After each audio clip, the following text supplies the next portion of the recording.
اعوذ باللہ من الشیطان الرجیم بسم اللہ الرحمن الرحیم۔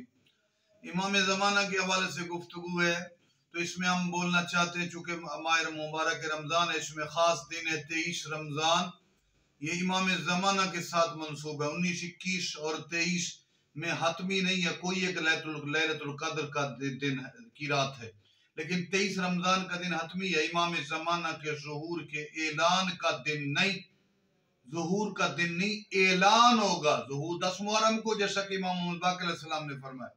تو اعلان ہوگا صوت صیحہ مدینہ اطراف میں، آسمانی آواز 23 رمضان امام کے ظہور کے اعلان کا دن، 10 محرم ظہور کا دن۔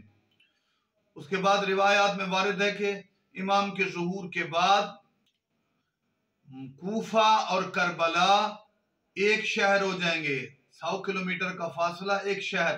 اور اس کے علاوہ روایات میں وارد ہے کہ دنیا میں آبادی بہت بڑھ جائے گی، بہت علاقے بنجر جو ہیں وہ آباد ہو جائیں گے، آبادیاں بھی بڑھ جائیں گی، سیرابی بھی ہوگی، فصلیں بھی بڑھ جائیں گی،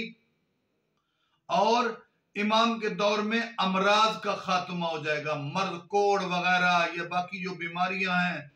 چھوٹی بڑی بیماری ختم ہو جائیں گی، اللہ شاذ و نادر کچھ لوگ بیمار ہوں گے، ان کے لیے وہ بھی ایسے حکماں ہوں گے کہ بالکل ٹیبلٹس کے دینے سے ہی فوراً ٹھیک ہو جائیں گے۔ اور حتیٰ روایات میں کہ ظہور کے بعد وہ خوشحال دور، ایک ایسا وقت بھی آئے گا ظہور و رجت میں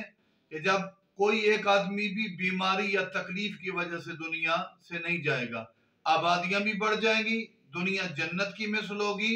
امراض بھی ختم ہوں گے،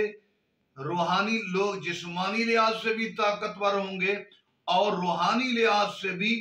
انسان گناہوں سے محفوظ اور پاک ہو جائیں گے اس وقت جب عسکری کا لال اپنے قدموں سے کعبہ کو زینت بخشے گا۔ والسلام علیکم ورحمۃ اللہ۔